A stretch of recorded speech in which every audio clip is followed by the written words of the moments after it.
Ready? We're about to get into monologues. So, something really cool about a monologue is this. Wait. Do you know what a monologue is? Just real quick, in case you've never heard that fancy word before, what it means is it's like you have a group of words that are put together, but they're not just words. It's like in the moment, in the story. Have you ever seen in a film like somebody will talk for quite a bit of time and they're talking something they're going through? Anyway, so a monologue is like your one-man show, okay? Think one-man show. That's your monologue. And instead of it going on for 2 hours, it really only goes on for from 60 to 90 seconds, 2 minutes max, right? Your monologue is so exciting because it is the one time that an actor gets to cast themselves. It's like a dream come true. You can play any part you want. Just make sure you pick a part that embodies what you bring to the stage, embodies your image and likeness. You want to be able to also look for a monologue that's not just a story. You need to have a monologue that is in the moment, all right?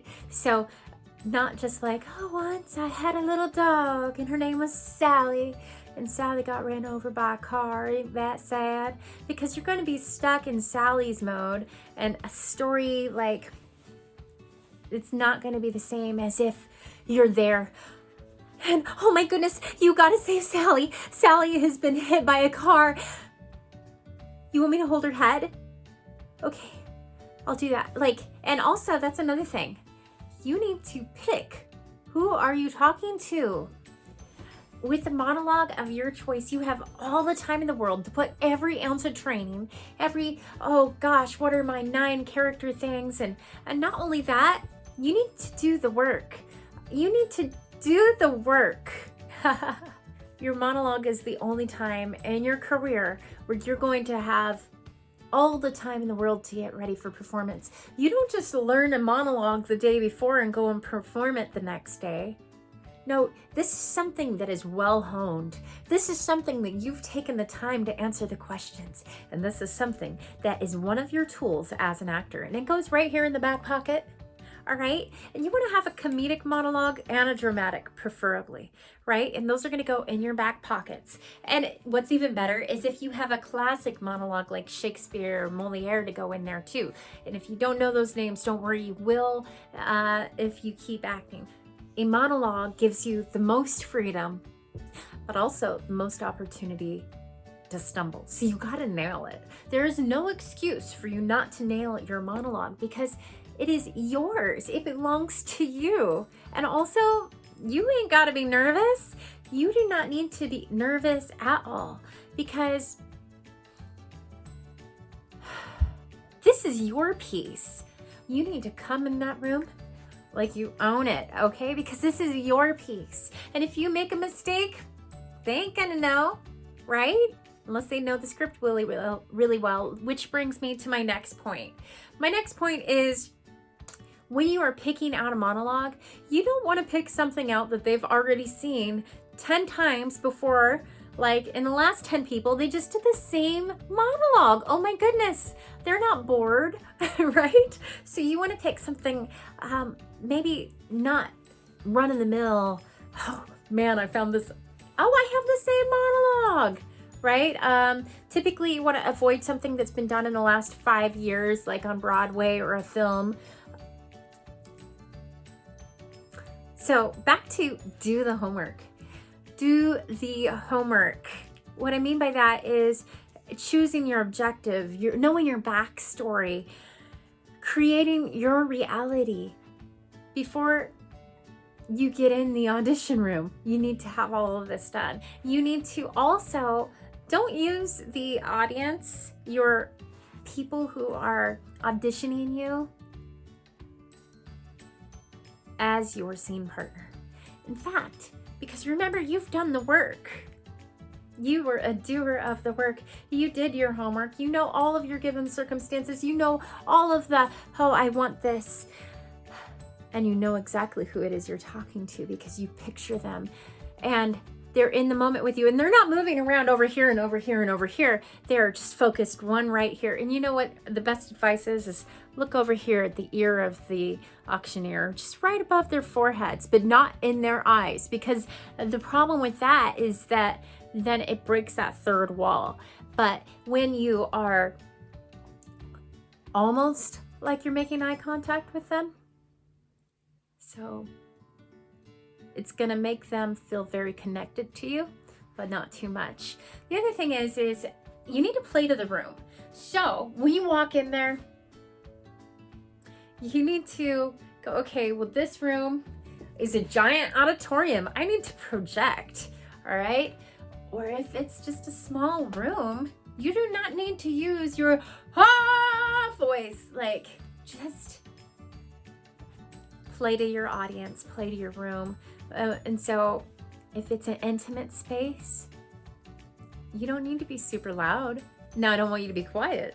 Don't lose your energy. That's a very important thing too, is don't lose your energy. You need to be able to still have all of the energy as you would as if you were this big, but it's inside. Does that make sense? Because otherwise, it's like,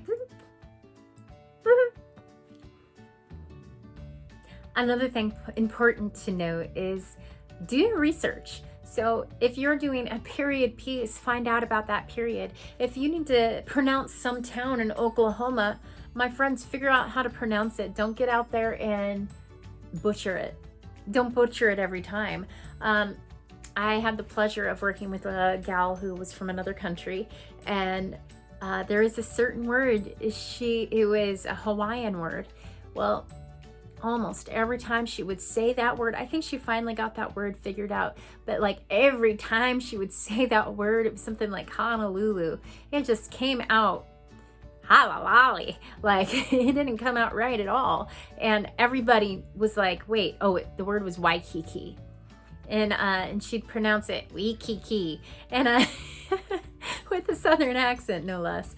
And so she was great, but she didn't know the word. And so that's a trap we do not want to fall into, especially if you're the only one on the stage and there's nobody else around. Right? Okay, so that's one element of research. Another element is remember authenticity in your monologue. When you start that monologue, you need to be in the world of your character. Another thing you want to make sure you do when you're doing all that research is make sure that that character that you're going to be playing and saying the lines for, that it's age appropriate.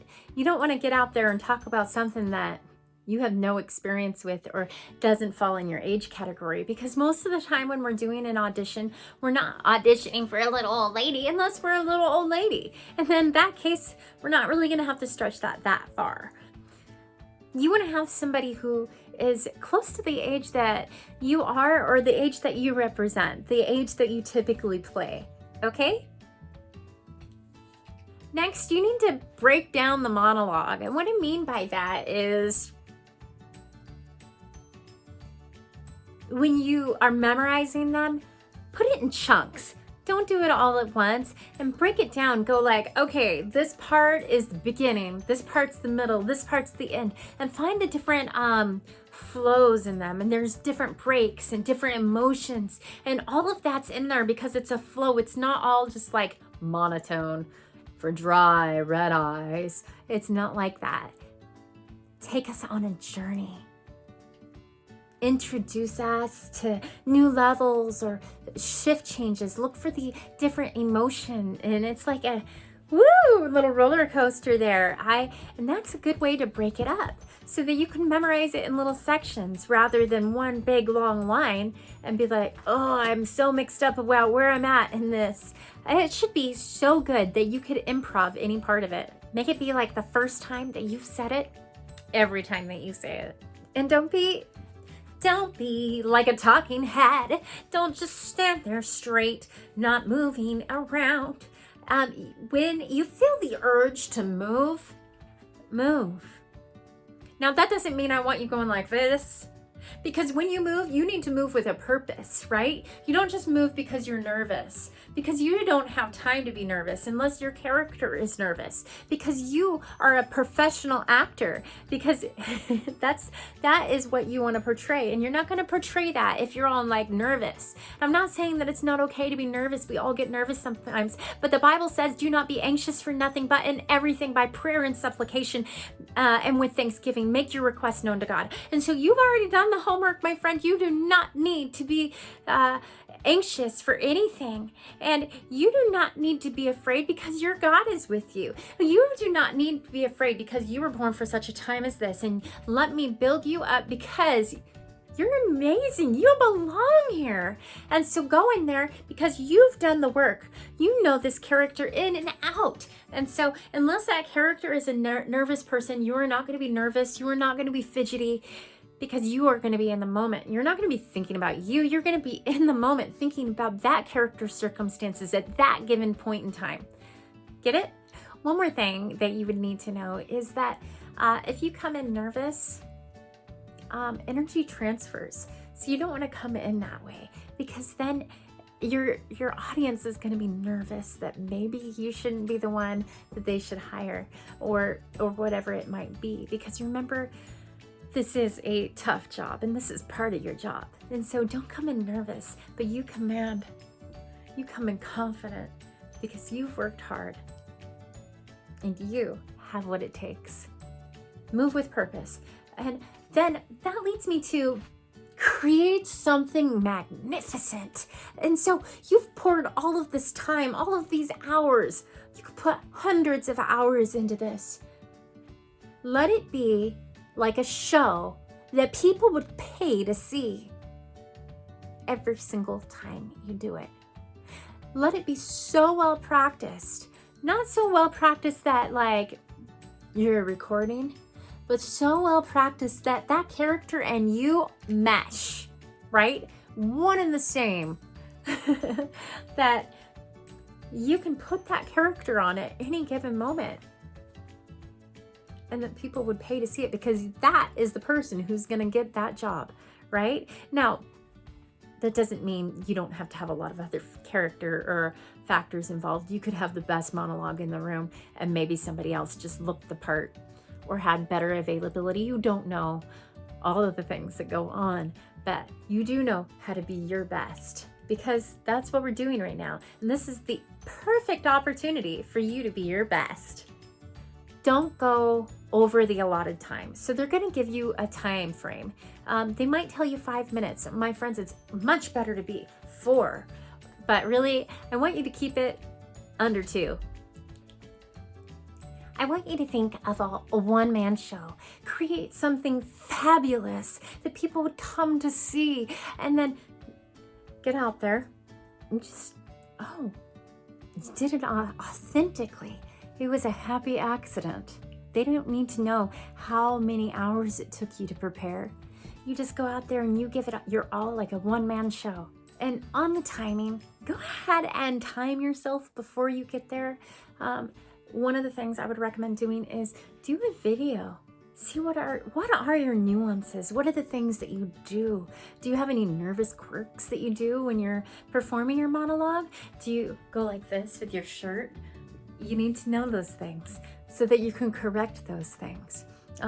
Don't agonize and put yourself down, but just look for anything that you might need to correct. So critique, but also give yourself grace because we are oftentimes our most harsh critic. I also wanted to mention when you come on and say you're in a big stage, you come on, don't stand toward the back. Get as close as you can without sitting on their lap, right? Get right up front, as close as they'll let you. Okay? Just kind of like when I was telling you, you're looking at the ear and you're looking at the side of the camera right here. Like, you're gonna get close so it feels intimate, not far away. Because remember, your job right now is to connect and to give them the best show, to help them to understand the truth from your character's point of view. And your job is to be in the moment. Last thing is always have a great ending. Take a beat. pause after you end. I used to end my auditions or monologues like this. Da da da da da.